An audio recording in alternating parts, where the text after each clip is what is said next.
உண்மையை ரொம்ப நாளா அடக்கி வைக்க முடியாது. அதே சமயம் நிறைய பொய்களை நீங்க மறைக்கணும்னா மேலும் மேலும் பொய் சொல்லிட்டே இருக்கணும். ஸோ அதற்கு தீர்வும் பொய்யே கிடையாது. ஒரு உண்மை கண்டிப்பா வெளியே வந்தே ஆகணும் அப்படின்னு சொல்லி வந்த ஒரு உண்மை தான் கிட்டத்தட்ட 30 வருஷமா நடந்த நிறைய மிஸ்டீரியஸான விஷயத்தை எல்லாத்தையும் வெளியில கொண்டு வந்திருக்காங்க. எங்க அப்படின்னு பாத்தீங்கன்னா கர்நாடகா மாநிலத்துல தர்மஸ்தலம் அப்படின்ற ஒரு பகுதியில புனித தலங்கள் அப்படின்னு நம்ம பேசப்படுற இந்த நேரத்துல புனித தலங்கள்ல புனிதமானவங்க அதை ஆள்றாங்களா அப்படின்ற ஒரு மிகப்பெரிய கேள்வி இந்தியா ஃபுல்லா இல்ல வேர்ல்டு ஃபுல்லா கர்நாடகாவை எஸ்பெஷலா தர்மஸ்தலா அப்படின்ற அந்த மஞ்சுநாத டெம்பிளை நோக்கி கேட்கப்படுது. இதுக்கான முக்கியமான காரணம் என்ன அப்படின்னு பாத்தீங்கன்னா ஒரு 2 வாரத்துக்கு முன்னாடி ஃபைலான ஒரு கம்ப்ளைண்ட், ஒரு லீகலான கம்ப்ளைண்ட். அந்த கம்ப்ளைண்ட்டை கொடுத்தவர் அந்த பர்டிகுலர் கோயிலோட ஒர்க்கர். அவர் ஒன் ஆஃப் த துப்புரவு பணியாளர். ஒருத்தங்க பணபலம், படபலம், பதவி பலம் இருந்தா இந்த உலகத்துல எதை வேணாலும் ஆளலாம் அப்படின்ற மாதிரி ஒரு பிம்பம் இருக்குல்ல, அதை இந்திய நாட்டுல இப்போ இந்த கேஸால நிலைநாட்டப்படுமா இல்ல மாற்றி அமைக்கப்படுமா அப்படின்ற ஒரு மிகப்பெரிய கேள்வி உருவாயிருக்குங்க. இதை பத்தி நம்ம டீட்டெயில்டா இந்த வீடியோல பார்க்கலாம். அதாவது எதுக்கு இந்த கம்ப்ளைண்ட் கொடுத்தாங்க, எத்தனை வருஷமா நடக்குது, இப்போ என்ன லீகல் ஆக்ஷன் எடுக்க போறாங்க, இதை இந்த கோயிலோட நிர்வாகம் யாரு, இந்த நிர்வாகத்தினர் என்ன சொல்றாங்க, சுத்தி நிறைய மர்மங்கள். ஏன்னா ஒருத்தர் 2 பேர் இல்ல, தன்னுடைய கையால கிட்டத்தட்ட 100க்கும் அதிகமான பெண்கள், எஸ்பெஷலி ஸ்கூல் பொண்ணுங்களை நான் புதைச்சிருக்கேன், எரிச்சிருக்கேன், ஆத்துல தூக்கி வீசி இருக்கேன் அப்படின்னு சொல்லி அவரு கொடுத்த ஒரு கம்ப்ளைண்ட் தான் இந்தியா ஃபுல்லா இன்னைக்கு ஒரு பயங்கரமான அதிர்வலைகளை ஏற்படுத்தியிருக்குங்க. ஸோ இந்த வீடியோல அதை பத்தி நம்ம டீட்டெயில்டா என்ன நடந்ததுன்னு பார்க்க போறோம். ஸோ மறக்காம இந்த மாதிரி வேர்ல்டு நியூஸ், நிறைய உங்களுக்கு தெரிஞ்ச நியூஸ் எல்லாம் ஷார்ட் அண்ட் கிறிஸ்பா தெரிஞ்சுக்கணும்னு நினைச்சீங்கன்னா மறக்காம கார்த்திக் ரவிச்சந்திரன் சேனலை சப்ஸ்கிரைப் பண்ணி வச்சுக்கோங்க. இந்த விசில் ப்ளோயர் அப்படின்னு சொல்லக்கூடிய இந்த sanitation worker of the particular temple, அதாவது அந்த பர்டிகுலர் மாகாணத்துல தக்ஷிண கன்னட டிஸ்ட்ரிக்ட்ல தர்மஸ்தலத்துல இருக்க மஞ்சுநாத டெம்பிளோட இந்த ஒர்க்கர் 2014 அந்த கோயிலை விட்டு ஓடி இருக்காரு. அந்த கோயிலை விட்டு ஓடுறதுக்கு முன்னாடி அப்படியே 1998க்கு நம்ம பேக் போய் பார்த்தோம், டைம் டிராவல் பண்ணி போய் பார்த்தோம் அப்படின்னா அவர் ஒரு சானிடேஷன் ஒர்க்கரா 25 ரூபா சம்பளத்துக்கு அந்த பர்டிகுலர் கோயில்ல அப்பாயின்மெண்ட் பண்ணியிருக்காங்க. ஸோ எல்லாருக்குமே தெரியும் ஒரு துப்புரவு பணியாளர் அவரோட ஒர்க் எப்படி இருக்கும் அப்படின்னு சொல்லிட்டு ஜஸ்ட் கிளீன் பண்றது இல்ல அவங்க சொல்ற சின்ன சின்ன வேலைகளை செய்யறது. 25 ரூபா சம்பளம் போதுமான்னு பாத்தீங்கன்னா கண்டிப்பா பத்தாது. மேற்கொண்டு அவருக்கு அங்கங்க வர காசுகள், இதை வச்சு அவரோட குடும்பத்தை வழி நடத்திருக்காரு.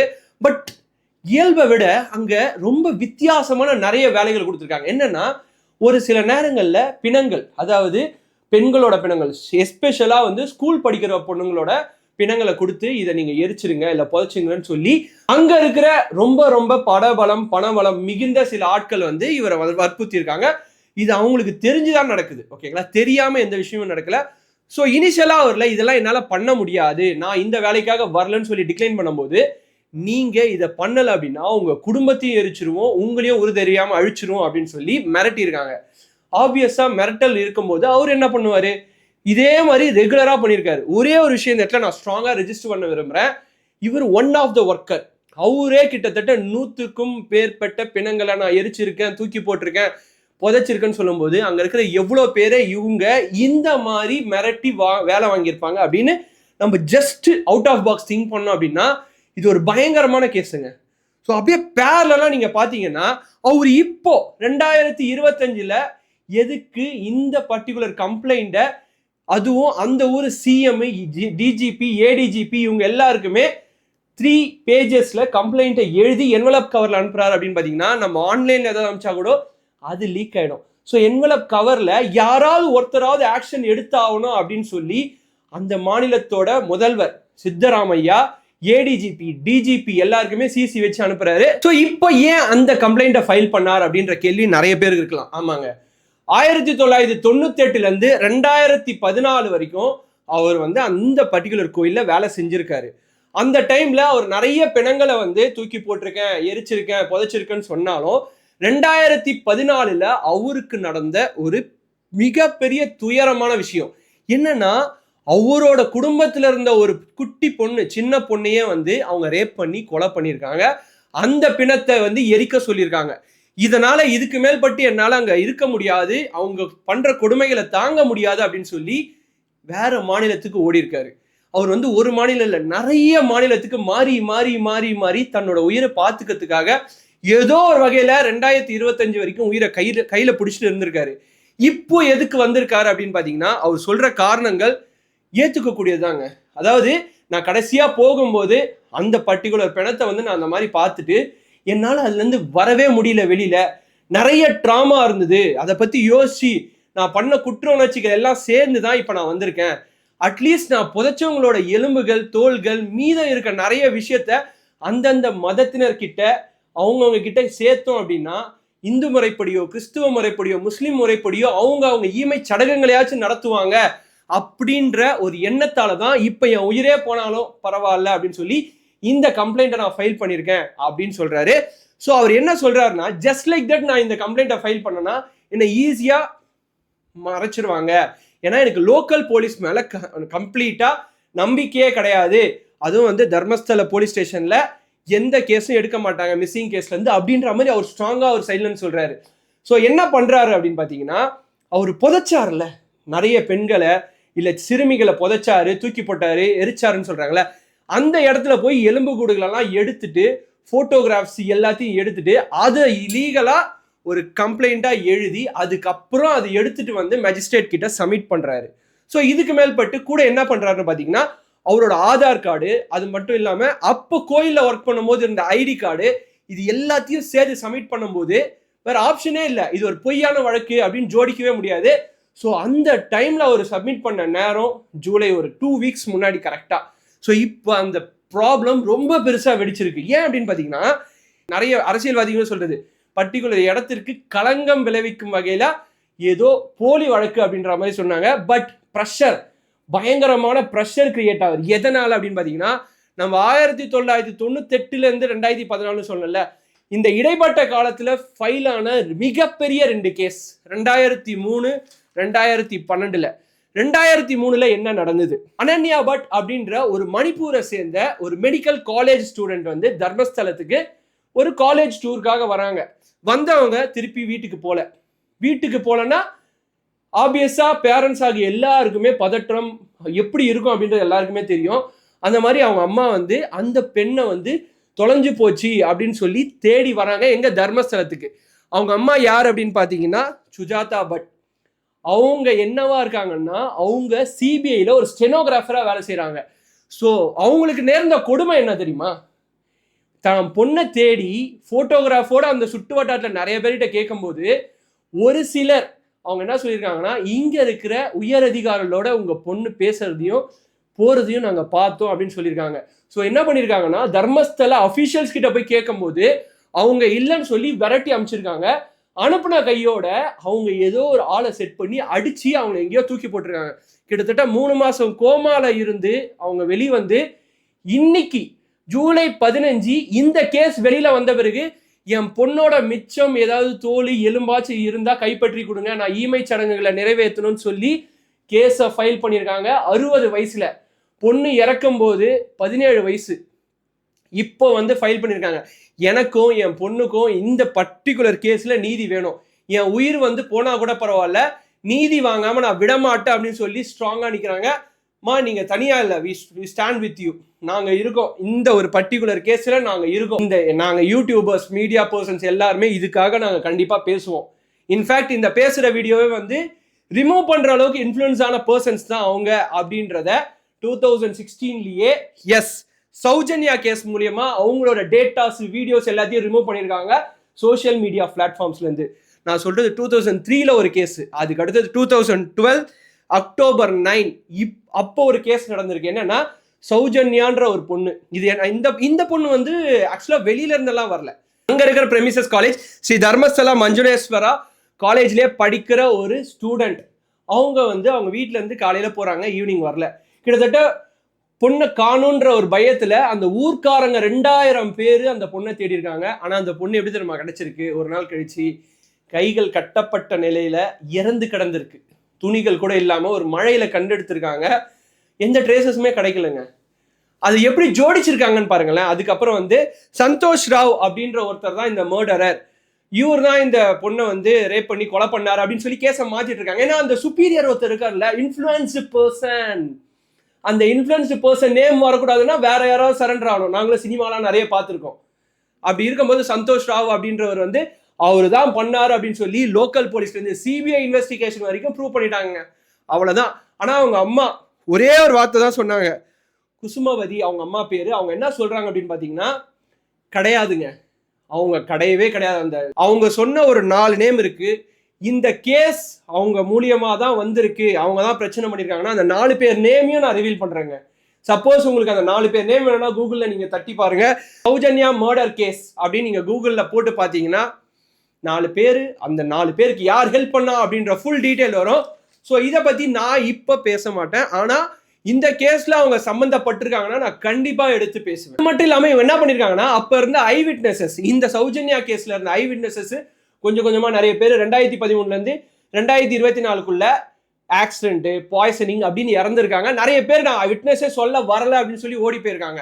முக்கியமான விஷயம், இவங்க எவ்வளவு இன்ஃபுளுன்ஸ்டான பர்சன் பாருங்க. பர்டிகுலர் டைம் சௌஜன்யா காணாம போன அந்த டேல மட்டும் சிசிடிவி ஃபுட்டேஜ் இல்ல அப்படின்னு சொல்லி கையை வச்சிருக்காங்க. உங்க வீட்டுல உங்க பொண்ணுக்கோ உங்க ஒய்ஃபுக்கோ இல்ல உங்க அம்மாக்கோ இது நடந்தா சைலண்டா இருப்பீங்களா? என்னோட கேள்வி அதுதான். இருந்தாலும் ரேபிஸ்டா இருக்கட்டும், யாரா இருக்கட்டும், எல்லார்கிட்டயும் ஒரு காமனான கேள்வி, உங்க வீட்டுல உங்க பொண்ணு, உங்க அம்மா, உங்க ஒய்ஃப்க்கு இப்படி நடந்தா நீங்க சைலண்டா வேடிக்கை பார்ப்பீங்களா அப்படின்ற ஒரு கேள்விதான். ஸோ இந்த அளவுக்கு இன்ஃப்ளூயன்ஸ்டான பர்சன்ஸா இருக்காங்க.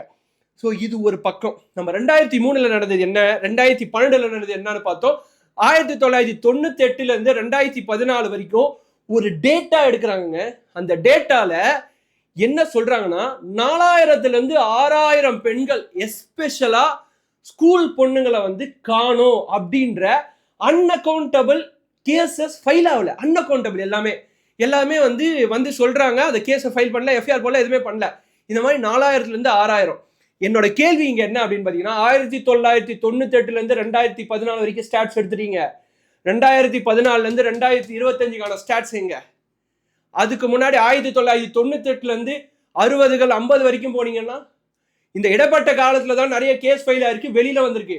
இப்ப கூட சோசியல் மீடியா பிளாட்ஃபார்ம்லனா ஈஸியா அந்த கேஸை மூடி மறைச்சிருவாங்க, ஏமாத்திட்டு போயிடுவாங்க, சாட்சியங்கள்ல தடையே இல்லாம அழைச்சிருவாங்க. அந்த அளவுக்கு இன்ஃப்ளூயன்ஸான பர்சன்ஸ் தான் அங்க இருக்கவங்க. ஸோ நீங்க பாத்தீங்கன்னா இந்த ஒரு டேட்டா ஒரு பக்கம் இருந்தாலும் அவர் சொன்ன ஸ்டேட்மெண்ட் அது உங்க முன்னாடி வைக்கிறேன் பாருங்க. ஒரு 4-5 வார்த்தைகள் என்னால படிக்க கூட முடியல. அவர் சொன்ன ஸ்டேட்மெண்ட்ல வித்தவுட் இன்னர்வேர், அதாவது அங்க புதைக்கப்படுற எரிக்கப்படுற பொண்ணுங்களுக்கு உள்ளாடைகளே இல்லாம தூக்கிட்டு வருவாங்களாம். சரியா? அடுத்தது ட்ரெஸ்ஸே இல்லாம அடுத்தது பிறப்புறுப்புகளை வந்து ஆசிடு அப்புறம் எதையாவது போட்டு தாக்கி இந்த மாதிரி இன்ஜுரி ஏற்பண்ணி கூட்டு வந்துருவாங்கன்னா ஆப்வியஸா செக்ஷுவலி அபியூஸ்டுங்க. ஒரு பொண்ணை வந்து செக்ஷுவலா அபியூஸ் பண்ணி கொண்டு இருக்காங்க அப்படின்றத ரொம்ப தெளிவா ஸ்டேட்மெண்ட்ல சொல்லியிருக்காரு. இது மட்டும் இல்லாம அவர் அடிஷ்னலா நிறைய பேர் நேமும் சொல்லியிருக்காரு. அதுல வந்து முக்கியமான பிரமுகர்கள், பெரிய பெரிய பொலிட்டீஷியன்ஸ், பெரிய இன்ஃப்ளூயன்ஸ்டு பர்சன்ஸ் இருக்காங்க அப்படின்ற மாதிரி சொல்லியிருக்காரு. இது எப்படின்னா, பர்டிகுலரா நேத்ராவதி ரிவர் பக்கம் சீக்கிரமா எந்த ஒரு பாடி போட்டாலும் கரோஷன், அதாவது கரைஞ்சு போயிடும் அப்படின்ற ஒரு மென்டாலிட்டி இருக்கு. மென்டாலிட்டினா அதான் உண்மை. ஆத்துல வந்து ஏதாவது ஒரு பிணங்கள் போட்டா ஒன்று அடிச்சுட்டு போயிடும், இல்லைன்னா கரைஞ்சு போயிடும். இந்த மாதிரி நேத்ராவதி ரிவர் பக்கம் நிறைய பிணங்களை தூக்கி போட்டிருக்காங்க, எரிச்சிருக்காங்க, புதைச்சிருக்காங்க. இது இவர் மட்டும் பண்ணது. இவர் இல்லாம எத்தனை பேர் இவங்க மிரட்டிருக்காங்கன்றது நம்மளுக்கு தெரியாது. ஸோ எனக்கு என்ன கேள்வி அப்படின்னா, யார் அந்த இன்ஃப்ளூயன்ஸ்டு பர்சன்? இன்ஃப்ளூயன்ஸ்டு பர்சன்னா இந்த கம்யூனிட்டியில, இந்த சொசைட்டில யாருங்க? ஒரே ஒரு விஷயம், ஒன்று பணபலம், கோடிக்கணக்கில் பணபலம் வச்சிருக்கவங்க, இல்ல பெரிய பெரிய ஊர்ல நிறைய பேர் படபலம் வச்சிருப்பாங்க. ஓகேங்களா? 2வது. 3வது பதவி பலம். இந்த 3மே இருக்கு அப்படின்னா அதுதான் இன்ஃப்ளூயன்ஸ்டு பர்சன். நீங்க வந்து லோக்கல் எம்பியா, எம்எல்ஏவா, இல்லைனா வந்து தலைவரா, கவுன்சிலரா, வார்டு மெம்பரா, யாரா இருந்தாலும் இப்பெல்லாம் இன்ஃப்ளூயன்ஸ்டு பர்சனா தானே மாறிட்டாங்க. போய் போலீஸே இன்ஃப்ளூயன்ஸ் பண்ற அளவுக்கு இவங்க எல்லாம் பெரிய ஆள் ஆயிட்டாங்க. கரெக்டா? அதுதான் அங்க நடந்திருக்கு. இதை தான் அவர் சொல்லியிருக்காரு. ஸோ இவர் சொன்னது மட்டும் இல்லாம இவர் கம்ப்ளைண்ட் ஃபைல் பண்ணிட்டு என்ன கேட்டிருக்காருன்னா, என்ன விட்னஸ் ப்ரொடெக்ஷன் ஸ்கீம்ல வைங்க. ஏன்னா கண்டிப்பா விட்னஸை வந்து என்ன வேணாலும் பண்றதுக்கான சான்சஸ் நிறைய இருக்கு அப்படின்றது உங்களுக்கும் தெரியும், எனக்கும் தெரியும். ஏன்னா 2000 இருந்து, அதாவது 1998 இருந்து இன்னைக்கு தேதி வரைக்கும் கேசஸே ஃபைல் ஆகாம நிறைய விஷயங்கள் மறைச்சிருக்காங்க, விட்னஸே ஃபைல் ஆகாம நிறைய விஷயம் மறைச்சிருக்காங்கன்னா இப்போ வந்து விட்னஸை வந்து காலி பண்றதுக்கு மறைக்கிறதுக்கு எவ்வளவு நேரம் போகுது? அதை தான் அவங்க பண்றதுக்கு ட்ரை பண்ணுவாங்கன்னு தெரிஞ்சு இந்த ப்ரோக்ராம் விட்னஸ் ப்ரோக்ராம் ஸ்கீமுக்குள்ள எடுத்துட்டு வந்து என்னை எங்க வச்சிருக்கோன்ற லொகேஷனை சொல்லக்கூடாது. அடுத்தது என்னை வந்து யார்கிட்டயும் நான் இங்க தான் இருக்கேன்ற ஒரு விஷயத்தையும் சொல்லக்கூடாது. நானா ஸ்டேட்மெண்ட் கொடுக்க வரும்போது நாங்க லொகேஷன் ஷேர் பண்ணுவோம் அப்படின்ற மாதிரி சொல்லியிருக்காங்க. ஸோ இவர் கம்ப்ளைண்ட் பண்ண பிறகு என்ன நடந்திருக்கு அப்படின்னும் போது இன்னும் பயமா இருக்குங்க இந்த கேஸை நினைக்கும் போது. இவர் ஒரு எலும்பு கூட எடுத்துட்டு வந்து தான் கம்ப்ளைண்ட் பண்ணாரு. இந்த எலும்பு கூடலாம் நான் புதைச்சது தான் அப்படின்னு சொல்லி வித் எவிடன்ஸ் எடுத்துட்டு வந்து தான் கம்ப்ளைண்ட் பண்ணாரு. அந்த எலும்பு கூட யாருன்னு அப்படின்னு ஆராய்ச்சி பண்றதுக்காக கோர்ட் என்ன பண்ணியிருக்காங்கன்னா ஒரு ஆளு ஒரு கவர்மெண்ட் ஆஃபீஸரை வந்து அப்பாயின்மெண்ட் பண்ணியிருக்காங்க. அவரை மறுநாள் கடத்திட்டாங்க.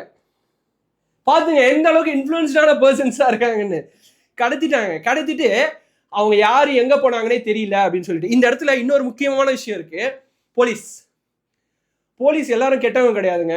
இப்போ கூட சொல்றேன், போலீஸ் எல்லாரும் கெட்டவங்க கிடையாது. ஆனா அவங்களோட கடமையை செய்ய விடாம தடுக்கிறவங்க இருக்காங்கல்ல, அவங்க ரொம்ப நிறைய. ஸோ அப்படி பார்க்கும்போது ஜூலை 13 அவர் ஃபைல் பண்ண கம்ப்ளைண்ட் ஜூலை 15 யூடியூப் சேனல்ல ஒன்றுல வெளியில வந்துடுச்சு வித் ஸ்டேட்மெண்ட். அவர் என்னென்ன ஸ்டேட்மெண்ட்லாம் சொன்னாருன்னு. இது எப்படி ரிலீஸ் ஆச்சு அப்படின்னு சொல்லி அந்த பர்டிகுலர் போலீஸ் ஸ்டேஷனை கேட்டா, இல்ல அங்க சுத்தி இருக்கவங்க எல்லாம் கேட்டா ஹேக் பண்ணி எடுத்துட்டாங்க. எனக்கு என்ன கேள்வினா, சரிங்க ஸ்டேட்மெண்ட்லாம் எடுத்தீங்க, அதுல நிறைய பேரோட பேரை சொல்லியிருக்காருல, அதெல்லாம் ஏன் ரிலீஸ் ஆகல? ஸோ போலீஸ் ஹெல்ப் பண்றாங்க இன்டைரக்டா. என்ன மாதிரி ஹெல்ப்னா, இந்த மாதிரி உங்க பேர்ல கேஸ் ஃபைல் ஆயிருக்கு, நீங்க உஷாரா இருங்க, என்னென்ன எவிடன்ஸ் இருக்கோ ட்ரேசஸ் இருக்கோ எல்லாத்தையுமே அழிச்சிருங்க அப்படின்னு சொல்லி போலீஸ் வந்து அந்த ஒரு நபருக்கு வெளியில ஹெல்ப் பண்ற மாதிரி இது நடந்துட்டு இருக்கு. ஸோ இது எல்லாம் பேரலா நடக்கும்போது யாராவது சும்மா இருப்பாங்களா? இவ்வளோ பெரிய பிரச்சனை நடக்கும்போது சும்மா இருப்பாங்களா? நிறைய பொலிட்டீஷியன்ஸ் நிறைய பேர் வந்துட்டாங்க.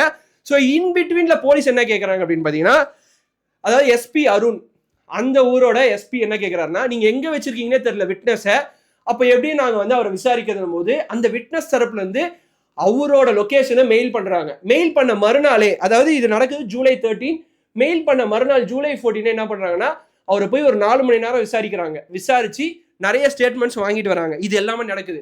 ஸோ அடுத்தது போலீஸ் சைட்ல இருந்து என்ன கேட்கறாங்கன்னா, தக்ஷிண கன்னட போலீஸ் அவருக்கு ஒரு 3 டெஸ்ட் பண்ணணும் அப்படின்னு சொல்லி, இது மேண்டேட்டரி கிடையாது, ரிக்வெஸ்ட் பண்றாங்க. இந்த டெஸ்ட் பண்ணும்போது அவருக்கு எது வேணாலும் நடக்கலாம். Question mark. ஏன்னா யாருமே வந்து பாதுகாப்பு கொடுக்க முடியாது. Brain mapping, finger print system, அப்புறம் நார்கோ அனலைசிஸ் டெஸ்ட், இந்த 3 டெஸ்ட்டும் பண்ணணும். நாட் மேண்டேட்டரி, அவர் ஒத்துக்குனாதான். ஓகேங்களா? ஸோ இந்த ஒரு டெஸ்ட் பண்ணணும் அப்படின்னு சொல்லிட்டு அவங்க கேட்குறாங்க. அதுக்கப்புறம் வந்து Karnataka state commission for women Nagalakshmi Chowdhury உள்ள வராங்க. உள்ள வந்து அவங்க கேட்கறது என்னன்னா, 20 இயர்ஸா தர்மஸ்தலால மிஸ் ஆன அத்தனை பேரோட கேஸ் டேட்டா எனக்கு வேணும் அப்படின்னு சொல்லி உள்ள வராங்க. இதுக்கப்புறம் யாருமே சும்மா இருக்கிற மாதிரி எனக்கு தெரியல. பட் ஆனா அங்க இருக்கிற போலீஸ் சும்மா தான் இருக்காங்க. பொறுமையா தான் கேஸை வந்து நகர்த்துறாங்க. ஏன்னா நிறைய லூப் ஹோல்ஸ் கிடைக்கும், நிறைய ட்ரேசஸ் அடைப்பாங்க இந்த கேப்ல அப்படின்னு சொல்லி அவங்க ஸ்லோவா தான் நடத்துறாங்க. So they are very well planned. இதுக்கு நடுவில் வந்து supreme court retired judge Gopal கவுடாவும் உள்ள வந்துட்டு இதுக்கு வந்து ஸ்பெஷல் இன்வெஸ்டிகேஷன் டீமை ஃபார்ம் பண்ணுங்க. அந்த இன்வெஸ்டிகேஷன் டீம் யாரோட தலைமையில இருக்கணும்னா, ஒன்னு இப்ப சிட்டிங்ல இருக்கிற சுப்ரீம் கோர்ட் ஜட்ஜி இல்ல ரிட்டையர்ட் சுப்ரீம் கோர்ட் ஜட்ஜி தலைமையில இயங்கணும். ஸோ ஃபைனலா இந்த இடத்துல ஒரு முக்கியமான விஷயம் என்னன்னா, சீஃப் மினிஸ்டர் ஆஃப் கர்நாடகா அவரோட வாயை திறக்கிறாரு. சித்தராமையா என்ன சொல்றாருன்னா, எனக்கு ஸ்பெஷல் இன்வெஸ்டிகேஷன் டீமோ சிபிஐ கிட்டயோ அந்த வழக்கை ஒப்படைக்கிறதுல எந்த ஒரு மாற்று கருத்தும் இல்ல, கோ அஹெட் அப்படின்றாரு. பட் எல்லாமே வாய் வார்த்தைகளா இருக்கு. அந்த இடத்துல இம்மிடியேட்டா மூவ் பண்ணுங்க. மூவ் பண்ணாதான் அடுத்தடுத்து என்ன நடக்குதுன்னு தெரியும். எதுவுமே நம்ம வாய் வார்த்தைகளா சொல்லிட்டு இருந்தா வேலைக்கு ஆகாது. இந்த அளவுக்கு விகரஸான சிவியரான கிட்டத்தட்ட வெறும் அவர் கொடுத்த ஸ்டேட்மெண்ட், அந்த விசில் ப்ளோயர் பர்டிகுலரா அந்த பர்டிகுலர் டெம்பிள்ல 1998 இருந்து 2014 வரைக்கும் ஒர்க் பண்ண அந்த சானிடேஷன் ஒர்க்கர் கொடுத்த ஒரு கம்ப்ளைண்ட்ல மட்டும் கிட்டத்தட்ட 400க்கும் மேற்பட்ட பிணங்களை நான் எரிச்சிருக்கேன், தூக்கி போட்டிருக்கேன், ஆசிட் ஊத்தி பண்ணியிருக்கேன் போது எவ்வளோ பேரை இவங்க இந்த மாதிரி மிரட்டி இருப்பாங்க, கொண்டு இருப்பாங்க. இவ்வளோ பெண்கள் வெறும் தர்மஸ்தலா என்ற பகுதியில மட்டும் 4000-6000 பெண்கள்னா, தர்மஸ்தலா பகுதிக்கு இந்தியா ஃபுல்லா இருந்து வந்த நிறைய பெண்களோட நிலைமை என்ன அப்படின்ற ஒரு மிகப்பெரிய கேள்வி இந்த இடத்துல எழுது. ஸோ இதுக்கு மேல்பட்டு இந்த வழக்கை ஸ்ட்ராங் பண்ணணும், இல்ல சிவியரா ஆக்ஷன் எடுக்கணும்னா ஒரு சில விஷயங்கள் நான் வந்து நிறைய பிளாக்ஸ்ல படிச்ச வரைக்கும் நான் சின்ன டேட்டா மாதிரி எடுத்திருக்கேன். பிரமிசஸ், அங்க இருக்கிற எல்லா பிரமிசஸும் இமிடியேட்டா க்ளோஸ் பண்ணும். தர்மஸ்தலா வந்து ஒரு 4 ஏக்கர்ல இருக்கு. அதுல கிட்டத்தட்ட டெய்லி 4000 பேர் கிட்ட வராங்க. அதை சுத்தி இருக்க இன்ஸ்டிடியூஷன், காலேஜஸ், ஸ்கூல்ஸ் எல்லாத்தையும் க்ளோஸ் பண்ணி under control of special investigation team சிபிஐக்குள்ள கொண்டு வந்தா மட்டும்தான் ஃபர்தரா யாருமே என்ன நடக்குதுன்ற விஷயத்த மற்றவங்களுக்கு சொல்ல மாட்டாங்க. அடுத்ததா எல்லா காலேஜஸும் க்ளோஸ் பண்ண உடனே என்ன பண்றாங்கன்னா, இந்த நிறைய பிணங்களை தூக்கி போட்டேன், புதைச்சேன் எரிச்சன்ற இடம்லாம் இருக்குல்ல, அந்த இடத்துலலாம் ப்ரெமிசஸ் எந்த நேரமும் போலீஸ் துப்பாக்கி ஏந்திய பாதுகாப்பு கொடுத்தா மட்டும்தான் நிறைய ட்ரேசஸ் கிடைக்கும். இது வந்து ஒரு மிகப்பெரிய பிரேக் த்ரூவா இருக்கும் அப்படின்ற மாதிரி நிறைய வல்லுநர்கள் சொல்றாங்க. ஃபைனலா சொல்ற விஷயம் என்னன்னா, தர்மஸ்தலா அதை சுத்தி இருக்க நிறைய எம்ப்ளாயிஸ் அவங்களெல்லாம் ஹவுஸ் அரெஸ்ட் பண்ணணும். ஹவுஸ் அரெஸ்ட், ஃபோனை வாங்கணும். ஃபோனை வாங்கிட்டு கம்யூனிகேஷனை கட் பண்ணாலே இவங்க என்ன பண்ணாங்க, அடுத்தது என்ன பிளான் இருக்கு அப்படின்றத இமிடியேட்டா நம்ம வந்து கட் பண்ண முடியும். என்கிட்ட இருக்க ஒரே கன்சர்ன் என்னன்னா, கோயில் அப்படின்ற ஒரு புனிதமான ஏரியாவை நம்பி போற பெண்களை வெறும் ஒரு 30 வருஷம் டேட்டாவை தான் நான் பேசியிருக்கேன். அதுக்கு முன்னாடி 1950 என்ன நடந்தது அப்படின்னு சொல்லி நம்மளால ப்ரெடிக்ட் கூட பண்ண முடியல. ஸோ ஃபைனலாக ஒரு விஷயம் சொல்லிக்கிறேன். தர்மஸ்தலாவை இப்போ யார் ஹேண்டில் பண்ணிட்டு இருக்கா அப்படின்றவர் தர்மஸ்தலா வீரேந்திர ஹெக்டே. இவர் தான் வந்து இப்போதைக்கு மேனேஜ் பண்ணுறாரு. இவர் 1968 டில் டேட் வரைக்கும் வந்து அந்த கோயிலை மேனேஜ் பண்ணிட்டு இருக்காரு. அவங்க ஃபேமிலி தான் வழியாக வந்து மேனேஜ் பண்ணிட்டு இருக்காங்க. ஸோ இது வந்து உங்களுக்கு நான் கொடுக்குற ஒரு எக்ஸ்ட்ரா தகவல். நான் யாரையும் வந்து பிளேம் பண்ணல. மேபி மே நாட் பி, எது வேணாலும் இருக்கலாம். ஸோ இந்த கேஸை நீங்கள் எப்படி பார்க்குறீங்க, இதில் என்னென்ன லூப் ஹோல்ஸ் இருக்குன்னு நினைக்கிறீங்க, இந்த விசில் ப்ளோயரோட நிலைமை ஃபியூச்சரில் என்னவா இருக்கும், ஸோ எந்தெந்த மாதிரி ஆக்ஷன்ஸை எடுக்கணும், சிவியராக இருக்கணுமா, இத்தனை பேரோட பெண்களோட வாழ்க்கை என்ன ஆச்சு, இந்த மாதிரி பலதரப்பட்ட கேள்விகள் இருக்கு. நீங்கள் ஏதாவது நினைச்சீங்கன்னா அதை பற்றி, இல்லை உங்கள் தரப்புல யாராவது உங்களோட டிஸ்டன்ட்டான ஃப்ரெண்ட்ஸோ ரிலேட்டிவ்ஸோ இந்த மாதிரி தர்மஸ்தலா கோயிலுக்கு போகும்போது அவங்களோட பெண்களை தொலைச்சிருப்பாங்க, அந்த மாதிரி வேற யாராவது இருந்தாங்கன்னா மறக்காம கமெண்ட் செக்ஷன்ல மென்ஷன் பண்ணுங்க. கமெண்ட் செக்ஷன்ல மென்ஷன் பண்றது மட்டும் இல்லாம தைரியமா போய் கம்ப்ளைண்ட்டும் கொடுங்க அப்படின்னு சொல்லிட்டு, so this Vijay Karthik signing of. இந்த கேஸை பத்தின ரெகுலர் அப்டேட்ஸ் நான் கண்டிப்பா எடுத்துட்டு வந்துட்டே இருப்பேன்.